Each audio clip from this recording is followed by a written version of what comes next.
ముఖ్యమంత్రి చేసిన వ్యాఖ్యలు దేశవ్యాప్తంగా చర్చ జరుగుతుంది. ఎందుకు ఈ టైంలో ఎందుకు రిజర్వేషన్లు? ఈ టైంలో ఎందుకు ఎప్పుడో చెప్పిన వాస్తవాలు ఇవి. ఇది బీజేపీ చెప్పిన వాస్తవం. వాళ్ళు గతంలో చెప్పారు. వాళ్ళు ఏమన్నారు, మేము ఎకనామిక్లీ బ్యాక్వర్డ్ వీకర్ సెక్షన్స్కి ఇది అది అని ఈడబ్ల్యూఎస్ ఏదేదో పెట్టారు. పెట్టి వీళ్ళందరినీ రద్దు చేసేయాల. బికాజ్ దే ఆర్ ఓన్లీ అగ్రకులాలకి సంబంధించిన వాళ్ళు. వీళ్ళ హయాంలో మీరు గమనిస్తే మీరు దళితులకి జరిగే నేరాలు, వాళ్ళపైన జరిగే దాళ్ళు మీరు గ్రహిస్తే, అదేవిధంగా మహిళలపై ఇవాళ ప్రజ్వల్ రేవణ్ ఎవడండి వాడు? ఎవడా దరిద్రుడు? వాడి జాతకం ఇవాళ కొత్తది కాదే. వాడికి టికెట్ ఎందుకు ఇచ్చారు? అదేవిధంగా బ్రిజ్భూషణ్కి మీరు వాళ్ళ అబ్బాయికి టికెట్ ఇస్తారా? అంతమంది ఆడవాళ్ళు బ్రిజ్భూషణ్ నేరస్తుడు అని చెప్తే వాళ్ళ కుటుంబ సభ్యులందరికీ టికెట్లు ఇచ్చి దేశ ప్రధానమంత్రి ప్రచారానికి వచ్చి ఓహో వీడు బంగారం సింగారం, వీడిని బలపరిస్తే నేను బలపడతానని చెప్పే మాటలు వాక్యాలకి ఏమనుకోవాలా? అందరికీ తెలుసు. డెఫినెట్గా ఇప్పుడు ఆయన ఏం చెప్తున్నాడు, మీరు మాట ఇవ్వండి, ఎస్సీ ఎస్టీలకి మీరు వాళ్ళు కోటా తీసుకొని ముస్లిమ్స్కి ఇవ్వరు, హిందూ మహిళా మంగళసూత్రాలు ముస్లిమ్స్కి ఇచ్చేసారు. ఈ దేశ ప్రధానమంత్రి ఈ దేశంలో ఉండే ముస్లిమ్స్కి ప్రధానమంత్రి కాదా? ఎలా మాట్లాడుతున్నారు అట్లా? రాజ్యాంగం ఇచ్చిన హక్కులతో వాళ్ళు ఈ దేశంలో బతుకుతున్నారు.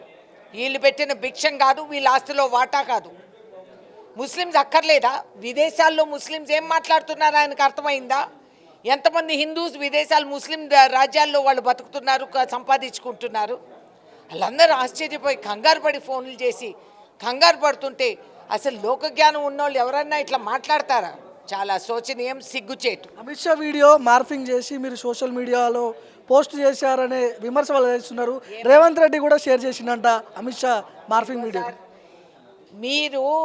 మీకు చేతకాంతనం బీజేపీకి ఈ ఫేక్ వీడియోలు ఆదర్శంగా తీసుకొని ఉండేది మీరే. సగం మీరే సృష్టిస్తారు. అది ఫేక్ వీడియో అయితే అది ఎందుకు ఆపుకోలేకపోయారు అమిత్ షా గారు? దేనికి ఉండేది హోమ్ మినిస్ట్రీ? ఎందుకు మీరు చర్య తీసుకోలేకపోయారు? ఏమీ లేకపోతే ఎన్నికల్లో ఇప్పుడు తీసుకొచ్చి రేవంత్ రెడ్డిని ఎత్తిన రుద్దాలి. ఎంతకుముందు మొన్నటి వరకు ఈడీలు పీడీలు వీళ్ళందరూ వచ్చేవాళ్ళు. ఇప్పుడు అది అందరు పబ్లిక్కి తెలిసిపోయింది కాబట్టి పనికిరాదని కొత్త మోడస్ ఆపరాండి ఇది.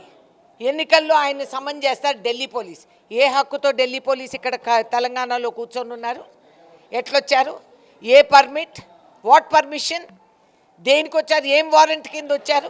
వచ్చి కాంగ్రెస్ సోషల్ మీడియా పిల్లల్ని, అమాయకుల్ని, వాళ్ళ కుటుంబాలని పోషించుకునే దానికి పని చేసుకునే వాళ్ళని అందరినీ తీసుకెళ్ళి అడ్రస్ లేకుండా అయిపు చేశారు. ఏమనుకుంటున్నారు? ఈ పప్పులు తెలంగాణలో ఉడకవు. నువ్వు రేవంత్ రెడ్డిని ఎంత గెలుకుతావో అంత మేము బలపడతాం. ఇక్కడ 10 ఏళ్ళు బీజేపీ కేంద్రంలో అధికారంలో ఉంది. అప్పటి వరకు రిజర్వేషన్ల అంశమే రాలేదు. 10 ఏళ్లలో ఎక్కడ కూడా రిజర్వేషన్ల గురించి చర్చ లేదు.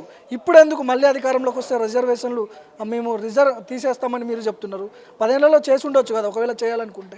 ఏమండి, నీకు 10 ఏళ్లలో మహిళా వాళ్ళకి బిల్లు ఇస్తున్నాము, 33% వచ్చేస్తుంది అని స్పెషల్ పార్లమెంట్ సెషన్ పెట్టి ఏమొచ్చింది? 0. పోస్ట్ డేటెడ్ చెక్, అది బౌన్స్ అవుతుంది. మిగతా వారంటీలు బౌన్స్ అయినట్టు ఆయన. ఈ విధంగా వాళ్ళు 10 ఏళ్లుగా వేస్తూ ఉండే అంచెలంచెల స్టెప్స్ మీకు తెలవదు.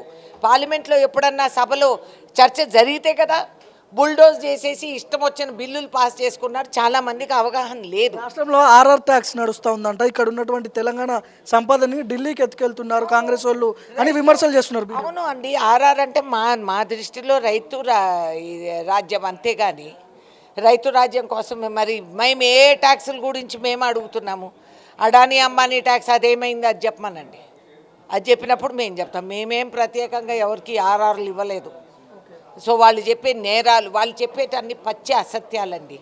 నిజం అనే స్పెల్లింగ్ రాని బీజేపీ, న్యాయం అనేది ఆ జాతకంలో లేని బీజేపీ, అసలు నిరూపిస్తాం అనే ఆలోచన లేని బీజేపీ అమానుషంగా దాడులు చేసి అమాయక ప్రజల్ని భయపెట్టించి దిగ్భ్రాంతి చేసి వాళ్ళతో వాళ్ళు ఎలక్షన్స్ గెలుస్తున్నారని వాళ్ళ భ్రమపడుతున్నారు.